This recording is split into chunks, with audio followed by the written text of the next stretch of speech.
राधे राधे दोस्तों, जय श्री कृष्णा, जय एकादशी मैया।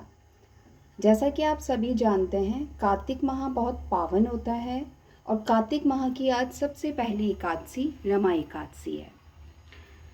युधिष्ठिर कहने लगे, हे भगवान, कार्तिक कृष्ण एकादशी का क्या नाम है और इसकी क्या विधि है, इसके करने से क्या फल मिलता है, सो आप कृपा करके विस्तार पूर्वक मुझसे कहें।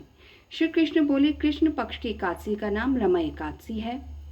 यह बड़े बड़े पापों का नाश करने वाली है। इसका मातम मैं तुमसे कहता हूँ, ध्यान से सुनो।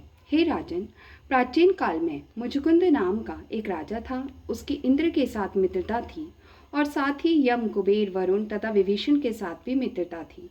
यह राजा बड़ा धर्मात्मा, विष्णु भक्त और न्याय के साथ राज करता था। उस राजा के एक कन्या थी जिसका नाम चंद्रभागा था। उस कन्या का विवाह चंद्रसेन के पुत्र शोभन के साथ हुआ था। एक समय वह शोभन ससुर के घर आया। उन्हीं दिनों जल्दी ही पुण्यदायिनी रमा एकादशी भी आने ही वाली थी।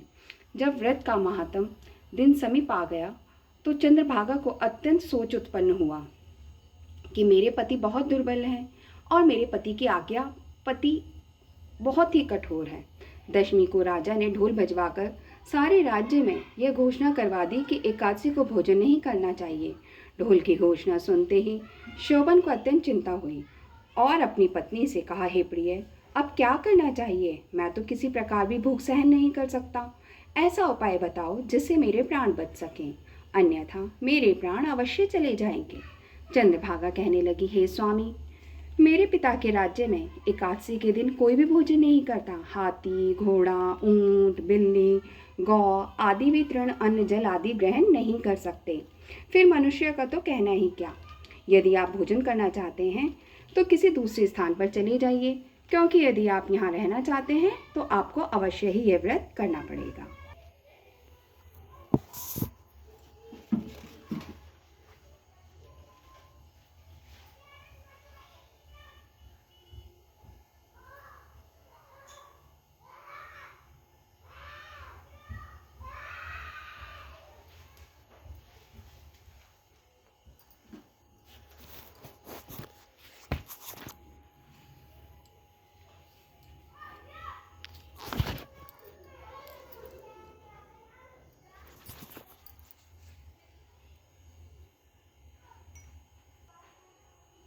ऐसा सुनकर शोभन कहने लगा, हे प्रिय, मैं अवश्य व्रत करूंगा। जो भाग्य में होगा वह देखा जाएगा। ऐसा विचार कर उसने व्रत रख लिया।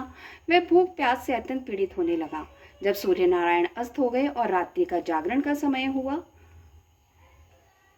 जो वैष्णव को अत्यंत हर्ष देने वाला था, परंतु शोभन को अत्यंत दुखदायी हुआ। प्रातःकाल होते ही शोभन के प्राण निकल गए। तब राजा ने सुगंधित काष्ठ से उसका दाह संस्कार किया, परंतु चंद्रभागा ने अपने पिता की आज्ञा से अपने शरीर को दग्ध नहीं कराया। शोभन की अंत्येष्टि क्रिया करने के पश्चात अपने पिता के घर में ही रहने लगी। रमा एकादशी के प्रभाव से शोभन को मंदराचल पर्वत पर धन धान्य से युक्त, शत्रुओं से रहित एक सुंदर देवपुर प्राप्त हुआ। वह अत्यंत सुंदर रथ, वैदुर्य मणि जटित स्वर्ण के खंभों पर निर्मित अनेक प्रकार की स्फटिक मणि से सुशोभित भवन में बहुमूल्य वस्त्राभूषण तथा छत्र व चंबर से विभूषित गंधर्व अप्सराओं से सुशोभित सिंहासन पर आरूढ़ ऐसा लगता था मानो दूसरा इंद्र विराजमान हो। एक समय मुचुकुंद के नगर में रहने वाला सोम शर्मा नाम का ब्राह्मण तीर्थ यात्रा करता हुआ घूमता घूमता उधर जा निकला और उसने शोभन को यह पहचान कर कि यह तो राजा का जमाई शोभन है, उसके निकट गया। शोभन ने उसको पहचान कर अपने आसन से उठकर उसके पास आया और प्रणाम आदि से कुशल पूर्वक किया। ब्राह्मण ने कहा कि राजा मुचुकुंद और अपनी पत्नी चंद्रभागा कुशल से हैं। नगर में भी सब प्रकार कुशल है, परंतु राजन, हमको अत्यंत आश्चर्य हो रहा है। आप अपना वृतांत कहें कि ऐसा सुंदर नगर जो कभी न देखा न सुना आपको किस प्रकार प्राप्त हुआ।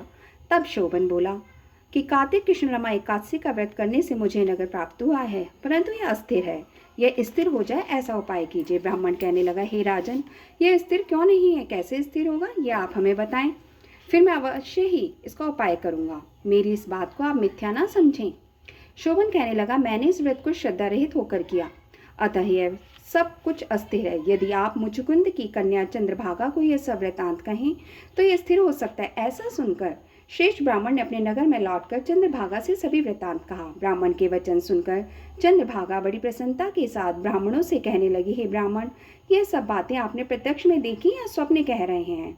ब्राह्मण कहने लगे, हे पुत्री, मैंने महावन में तुम्हारे पति को प्रत्यक्ष देखा है, साथ ही किसी से विजय ना हो ऐसा देवताओं के नगर के समान उनका नगर भी देखा है। उन्होंने यह भी कहा कि ये स्थिर नहीं है, जिस प्रकार वे स्थिर रह सके सो उपाय करना चाहिए। चंद्रभागा कहने लगी, हे विप्र, तुमको मुझे वहां ले चलो, मुझे पतिदेव के दर्शन की तीव्र लालसा है। मैं अपने किए हुए पुण्य से उस नगर को स्थिर बना दूंगी। आप ऐसा कार्य कीजिए जिससे हमारा संयोग हो, क्योंकि वियोगी को मिला देना महान पुण्य है। सोम शर्मा यह बात सुनकर चंद्रभागा को साथ लेकर मंदराचल पर्वत के समीप वामदेव ऋषि के आश्रम में गया। वामदेव ऋषि ने उनकी बात सुनकर वेद मंत्रों के उच्चारण से चंद्रभागा का अभिषेक किया। तब ऋषि के मंत्र के प्रभाव से एकादशी के व्रत से चंद्रभागा का शरीर दिव्य हो गया, दिव्य गति को प्राप्त हुई।